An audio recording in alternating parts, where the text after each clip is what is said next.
Try అవుతుందిరా.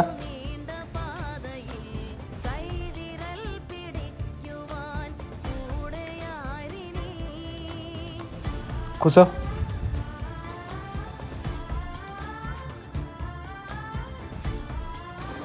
నేను నీకు ఒక పని చూశాను. రేపు మార్నింగ్ వెళ్ళి జాయిన్ అయిపో. అక్కడ ఉండే వాళ్ళంతా మన వాళ్ళే, నీకేం ఇబ్బంది ఉండదు. నాతో కాదు చేయడం, నేను చేయను. ఇంకా ఎన్ని రోజులు ఉంటావు ఇలా అడ్డమైన తిరుగుతూ? ఇంకెన్ని రోజులు చేయాలి? నేను ఒక్కనే చేయనంటే కుదరదు. రేపు పొద్దున మూసుకొని పోయి జాయిన్ అయిపో. అక్కడ ఉన్న వాళ్ళంతా మన వాళ్ళే. చెయ్యను, ఇలాగే తిరుగుతాను అంటే కుదరదు. ఇక నేను చెప్పేది వినరా?